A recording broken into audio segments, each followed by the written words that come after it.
Doctor Babasaheb आंबेडकरांचा, doctor Babasaheb आंबेडकरांचा शेतकऱ्यांना न्याय मिळालाच पाहिजे. शेतकऱ्यावर अन्याय करणारी सरकार मुर्दाबाद, मोदी सरकार मुर्दाबाद.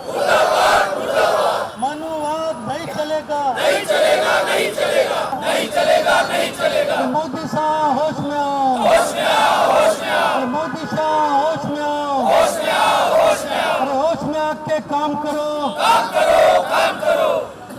मजदूर के साथ न्याय करो, न्याय करो, न्याय करो. अरे न्याय तो तुमको करना होगा, करना होगा, करना होगा. वरना हमसे लड़ना होगा, लड़ना होगा, लड़ना होगा. बोल शेतकरी हल्ला बोल, हल्ला बोल, हल्ला बोल. जोर से बोल, हल्ला बोल.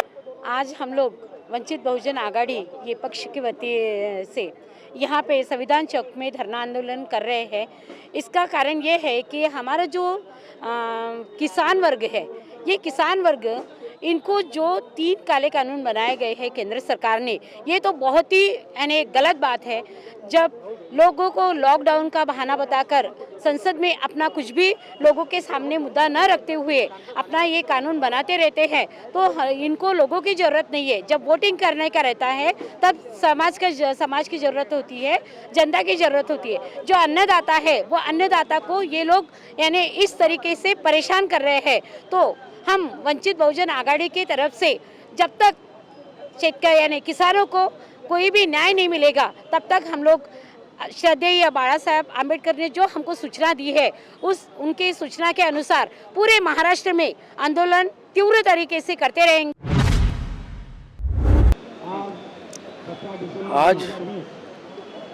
आज 17 दिसंबर किसानों के समर्थन में जो 22 दिन से दिल्ली के बॉर्डर पर अपने अधिकारों की लड़ाई लड़ रहे हैं, इतने ठंडी में भी अपने अधिकारों के लड़ाई के लिए यहाँ की मनुवादी सरकार, दमनकारी सरकार उनके तरफ, उनके अधिकारों के तरफ ध्यान न देते हुए उनका दमन कर रही है, शोषण कर रही है. उनके खिलाफ, किसानों के खिलाफ अपने संख्या के आधार पर लोकसभा में ऐसे बिल पास कर रही है कि उनका जीना हराम कर दिया है, मुश्किल कर दिया. लेकिन ये मुश्किल की घड़ी में आदरणीय बाला साहब आंबेडकर इन किसानों के समर्थन में इस महाराष्ट्र के मैदान में सामने उतरे हैं लड़ाई में, और सारे वंचित बहुजन आघाड़ी के कार्यकर्ता, पदाधिकारी इस लड़ाई में शामिल हुए. और जब तक किसानों को न्याय नहीं मिलता, इन किसानों की मांगें पूरी नहीं होती, तब तक वंचित बहुजन आघाड़ी पूरे महाराष्ट्र भर इसका विरोध करती रहेंगी. ये मोदी सरकार का, ये हिटलरवादी सरकार का, ये भांडवलवादी सरकार का. और जब तक न्याय नहीं मिलता हमारा आंदोलन ऐसा ही निरंतर चलता रहेगा. हमारा उनसे निवेदन है, हम चैलेंज करते हैं कि वो केंद्र सरकार के कोई भी मंत्री हो, कोई भी पदाधिकारी हो, यहीं पे आके संविधान चौक पे डिबेट कर ले कि उन्होंने जो काला कानून पास किया है वो किसानों के हितों में कैसा हो सकता है. वो किसान विरोधी है. हम उनको चैलेंज करते हैं खुलेआम कि मीडिया के सामने आके वो अपनी चर्चा करे कि वो काला कानून किस तरह किसानों के विरोध में है. हम उनको समझा के बता सकते हैं. लेकिन किसानों पे अन्याय करने वाली ये सरकार जब तक अभी नीचे नहीं गिरती तब तक वंचित बहुजन आघाड़ी की ये लड़ाई जारी रहेगी.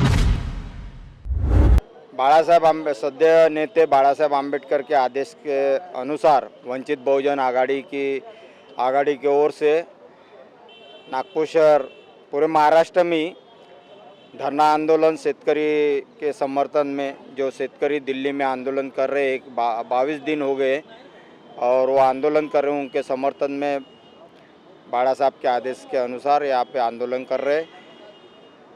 जो 3 कानून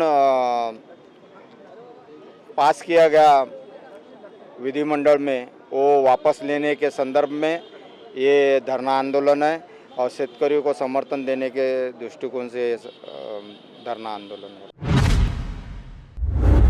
सबसे पहले ये जो पिछले 20-22 दिनों से दिल्ली में जो किसान लोगों का और खेती और मजदूर लोगों का जो आंदोलन शुरू है, उसमें हमारे वंचित बहुजन आघाड़ी के राष्ट्रीय अध्यक्ष श्रद्धेय एडवोकेट बाला साहब आम्बेडकर, इन्होंने पूरा समर्थन दिया है। पिछले विगत 22 दिनों से जो आंदोलन चल रहा है उसमें करीबन 20-22 जो हमारे किसान भाई, मजदूर भाई शहीद हुए, उनको हम वंचित की तरफ से आदरांजलि, श्रद्धांजलि अर्पण करते हैं। और जब तक ये केंद्र की सरकार, मुजोर सरकार, आरएसएस की सरकार, बीजेपी की सरकार, संविधान को रौंद कर चलने वाली सरकार सही रास्ते पे आते नहीं, जब तक ये पार्लियामेंट का विशेष सत्र बुला के ये जो काले कानून है जो काश्तकारों के और खेत मजदूरों के खिलाफ है, आम आदमी के खिलाफ है, जब तक ये वापस नहीं लेते तब तक यहाँ का किसान, यहाँ का वंचित घटक, यहाँ का खेत मजदूर ये शांत नहीं बैठेगा। और हम इस माध्यम से आज इस संविधान चौक में जो धरना आंदोलन हमने रखा है, कलेक्टर के माध्यम से हमने पंतप्रधान कार्यालय या राष्ट्रपति कार्यालय के जो निवेदन दिया है उस पर वो सोचे और विशेष संसद का सत्र बुला के ये कानून आप वापस ले, तब तक हम चैन से बैठने वाले नहीं। और जब तक ये आंदोलन चलेगा या जिस मोड़ पे भी ये चलेगा, जैसे भी करवट लेगा, वो सबके लिए हम तैयार है। और इस वर्तमान सरकार को हम उनकी गलत नीतियों के आधार पे रास्ते पे लाके उनकी गलतियां एक्सेप्ट करने के लिए मजबूर करेंगे।